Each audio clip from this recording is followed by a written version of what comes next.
Welcome back to Pewdiepie. I'm Zui and I hope you enjoyed today's video. But before we get right into it, I'm obligated to remind you to click either the like or dislike button, commenting something down below, and of course sharing the video so more people can see and enjoy it. This is very important as it helps with the YouTube algorithm. I want you to know that your help is greatly appreciated. If you have any suggestions or ideas for a story, my Discord link is in my link tree that is down in the description, as well as my Patreon and Ko-fi for any donations you may want to send my way. Every cent counts. Anyways, I hope you enjoyed today's video. It turns out I screwed up the audio the first time I uploaded this video. This is a complete re-edit of what you saw. Potentially, probably not. It got really low views. I apologize deeply for that, sincerely, and I hope now you can enjoy the story as it is intended. America. The land of freedom. Or, well, at least, that is how it was sold for many generations to the world. Of course, even a country as beautiful and promising as the USA had its downsides. However, America's true weakness was revealed when quirks first manifested. The Western countries of the world were simply not ready for a crisis of that scale. People panicked. And at least in the US, it led to a large-scale flight from their crime-ridden cities into the wider countryside. A demographic shift that almost led to the complete destruction of the American economy. This event had been dubbed the death of the American dream. For 2 decades, America was stagnant, its politics too divided to come to a proper conclusion to the problem both sides would have been happy with.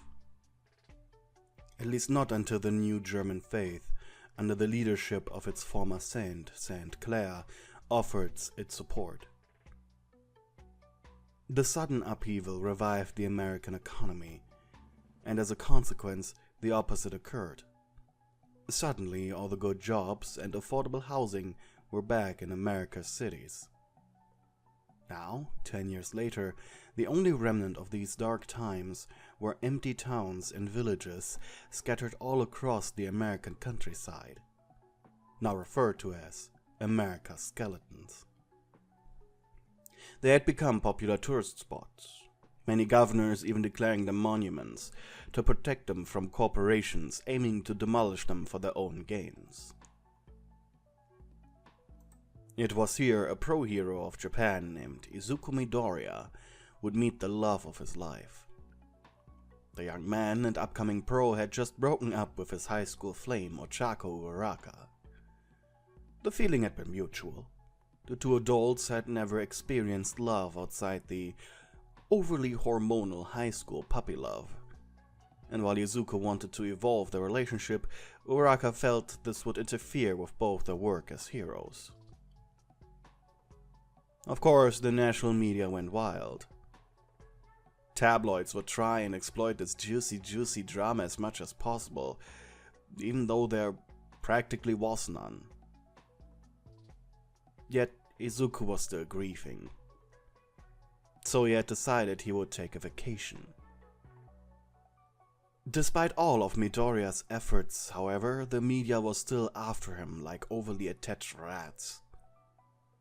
In an attempt to acquire the solitude he desired, he promptly rented a fast sports car that was capable of driving on long, uneven country roads, and left. Of course, the man had quickly realized that without a goal, he would most likely return to the city in no time. This made the next choice he made all the more important.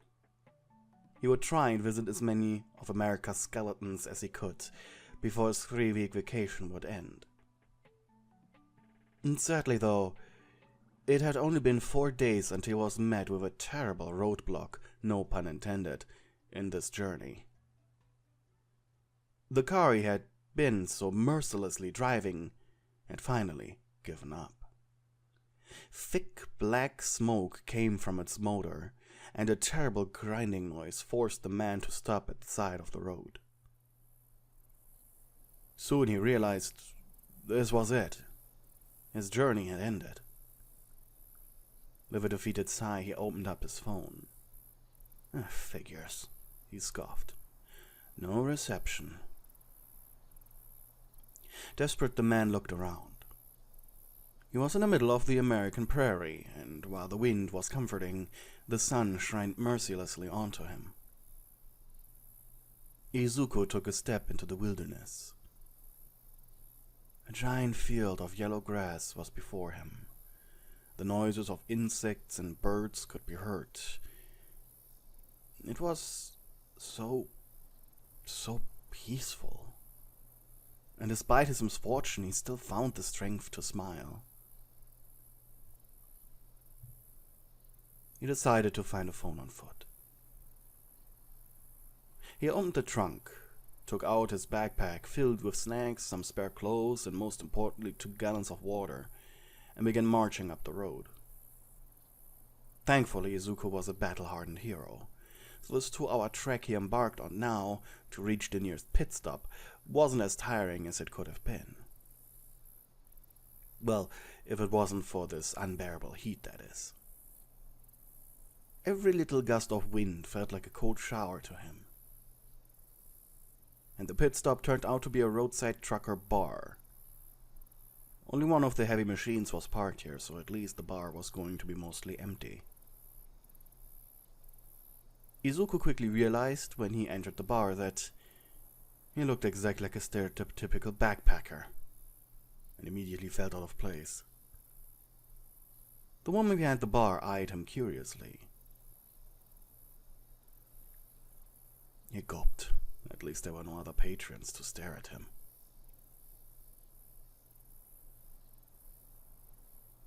Your alarm clock shook you awake. Having taken a nap that you desperately needed, you rubbed your eyes and yawned. You were one of America's truckers. After the death of the American dream, your trade had become one of the most well-respected jobs in the country, as you and your fellow truckers were the lifeblood of these little towns. And now, the mega cities. After all, someone needed to haul all this crap across the country. Grunting, you climbed out of your bunk and left the truck. In the distance, you noticed a silhouette approach. Must be one of those tourists.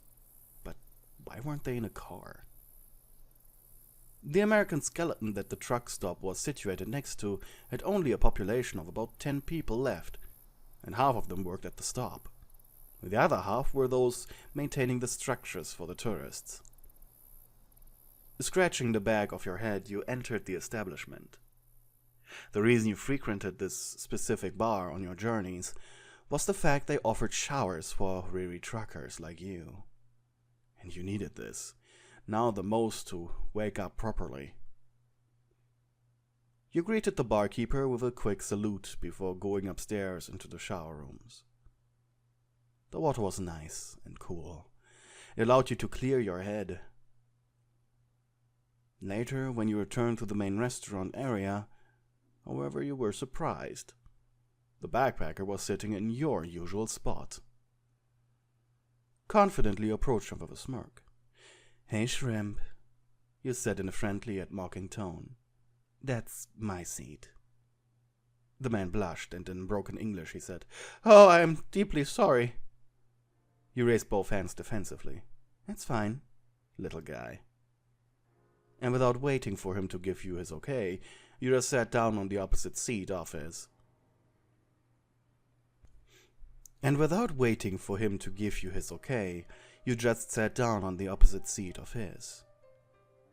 You folded your hands on the table. "Guess it's my lucky day, huh? Rarely get to talk with people." The tourist scratched the back of his head in embarrassment. Yeah, I guess." You ordered the 2 of you a round of drinks. You had about an hour before you needed to get going, so still be in your schedule. So this had some time. Once the non-alcoholic beers had been delivered, the man eagerly began drinking. "We rarely get tourists that come without a vehicle. What's your name, Shrimp?" Embarrassed, he set his beer down. Izuku Midoriya. I think I prefer shrimp. You were about 5 inches taller than him, after all. So what brings you here? Izuku sighed. Full story or short story? Interested, you leaned back in your seat, beer in hand. Give me the full thing, buddy. Izuku inhaled. Well, it all started right before high school. Okay, that is a little too far. He blinked. Yeah, I guess I agree. Izuku blinked.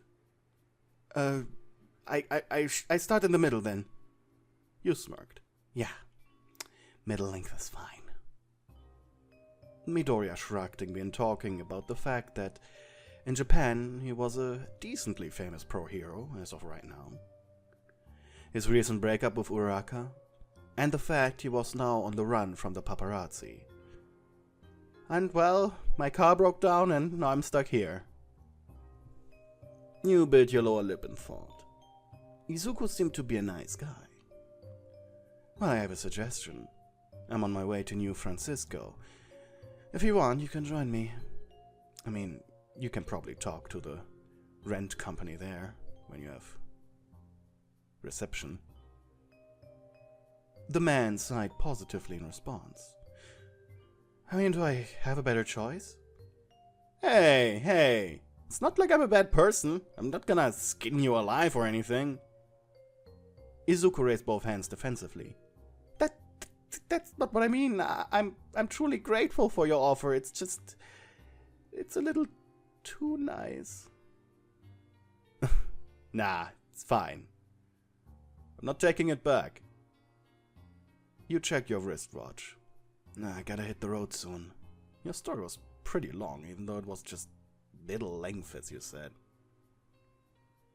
The two of you quickly finished your drinks and left the bar. As the two of you sat down in your truck, you on the driver's seat and Izuku on the passenger, you pulled out your phone, checking for any dispatch updates. Huh. What's wrong? Dispatcher has forgotten my birthday. I told him, hey, I told you about it 4 times already. And well, now he's just guessing at this point. Silence followed. I mean, it's nice he's trying to congratulate you, right? You shrugged. He just wants to get laid but doesn't put in the effort to at least remember my birthday, so... No, he's a dickhead. And corny. And I hate him. We're best friends, by the way.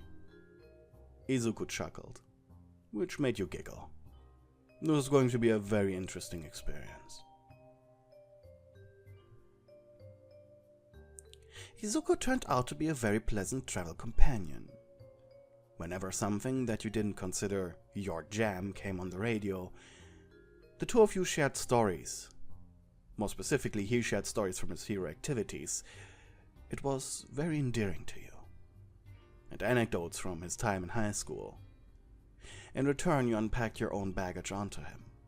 Like how the reason you became a trucker was the unfortunate death of your fiancée 4 years ago. You just needed to get away from things. And this had kind of become your life.